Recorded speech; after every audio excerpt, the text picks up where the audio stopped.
त्या अश्रूंनी निष्ठावंतांच्या मनावर फुंकर घातली साहेब.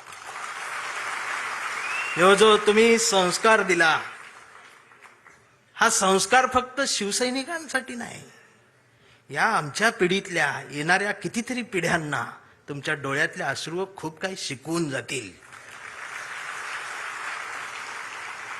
आम्हाला जोडायचा आहे, माणूस जोडायचा. स्वतःला मूल होत नाही म्हणून शेजाऱ्याला बोलवायचं आणि ऑपरेशन सक्सेस झालं की पेड वाटायला तिसरंच असते. मला गणितच कळना.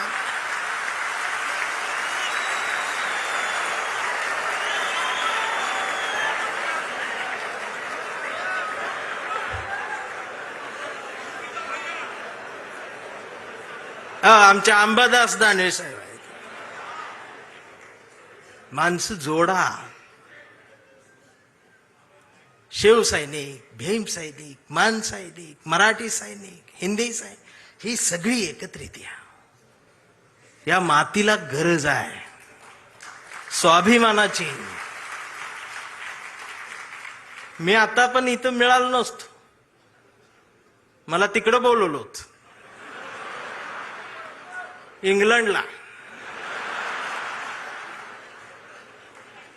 मी जाणार होतो रावसाहेब, पण ते आनंदात होतो. मला आणि बायकोला दोघांना बोलवलं होतं. लय आनंदात होतो. बायकोन 2 ड्रेस मला शिवलं होतं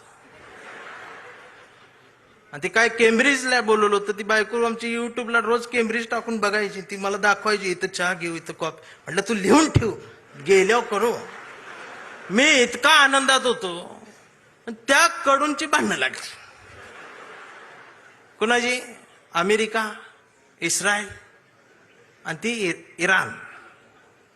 आणि माझा दौरा रद्द. इमानच उडत नाही. अजून काळा पडला. बर, भांडणं त्यांची आणि दंगा इथं. हे सोशल मीडिया बघते, बघ आता अमेरिका असं करणार, इराण असं करणार, आता ट्रम्प काय गो बसतोय का, आमचं बी गेले, हे आले, ते आले. 15 दिवस यांनी दंगा केला. जेव्हा यांच्या घरातला गॅस संपला,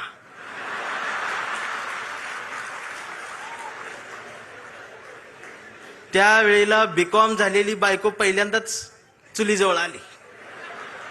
तिला काय चूल पेटना, मैंने युट्यूबवर चूल बघितली. त्या युट्यूबवर याला फुकणी गावली. ह्यानं तिला फुकणी दिली. म्हटलं फुकाय, तर ती डोळ्यातनं बघायला लागली. म्हटलं फुकायचं आहे. मग ती अशी फुकायला लागली, सगळा धूर गेला डोळ्यात. मग तिनं अशी फुकणी याला फेकून मारली. ह्याचा गुडगा फुटला आणि मग ही लंगडत लंगडत ती गॅसची टाकी घेऊन चौकात आला. चौकात 4 किलोमीटरची लाईन. मग दिवसभर उन्हात थांबलं. फुटाफुटान पुढं सरकत गेलं. संध्याकाळी 5 वाजता याचा नंबर आला आणि ती पुढं नंबर आल्यावर संध्याकाळी ती काउंटरवरची मुलगी म्हटली, डीएसी नंबर असेल तरच या, 45 दिवसानंतर बुकिंग होईल, 60 दिवसांनी मिळेल. याच्या लक्षात आलं 60 दिवस गुडगा फुटणार. त्यानं असं डोळं झाकलं, गार वाऱ्याची झुळूक आली. मग यो म्हटला, जगाला युद्धाची नाही, बुद्धाची गरज. कधी चुलीत लाकडं गेल्या. अहो, आमचं उपमुख्यमंत्री शिंदे साहेब सुद्धा टीव्हीवर पहिल्यांदाच नाव घेतलं, कधीच नाव घेतलं नव्हतं बुद्धाचं. ते सुद्धा पत्रकार परिषदेत म्हटले, जगाला युद्धाची नाही, बुद्धाची. बायकोन मला बघितलं, म्हणलं लोक हे काय म्हणतात. मी बघितलं तर ते खरंच म्हणत होते बुद्धाची गरज आहे. मग मी डोकसं खाजवत म्हटलं, ह्यांच्या बी घरातला गॅस संपलेला आहे.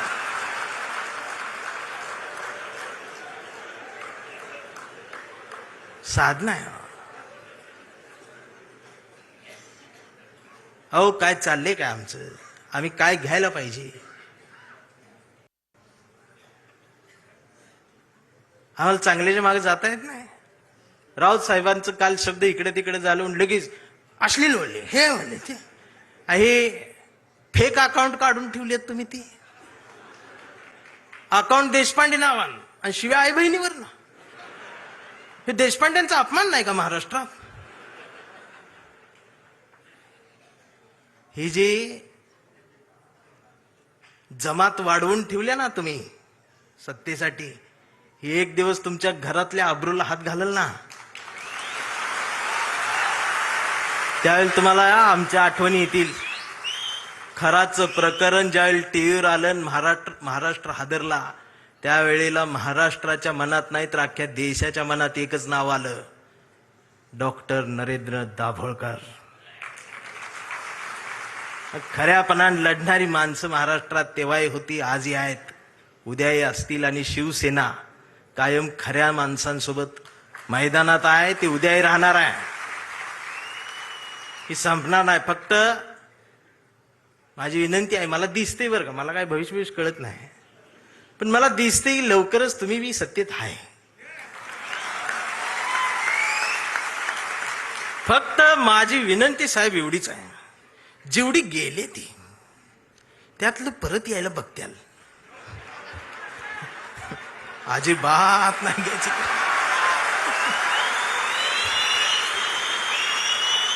पाया पडतेली येऊन त्यांचं दुःख आहे हो, त्यांना तुम्ही शिव्या देऊ नका, मला माहित आहे.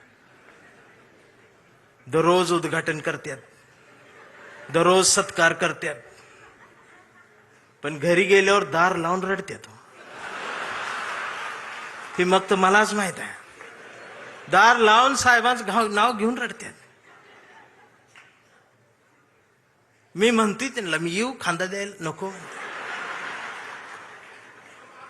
मी काय भीत नाही, सत्तेला भीत नाही, पण मी एवढा आहे, मी माझी कविता घेऊन आलोय.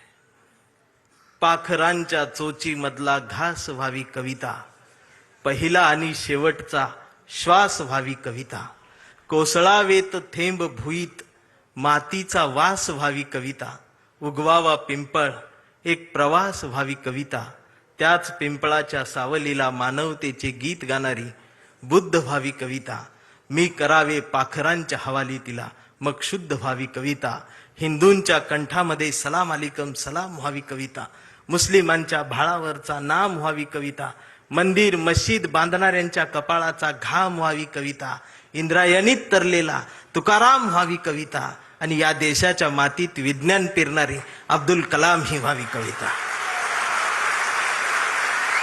ही कविता प्रबोधनकार ठाकरेंच्या विचारांच्या वारसदारांकडूनच येऊ शकते.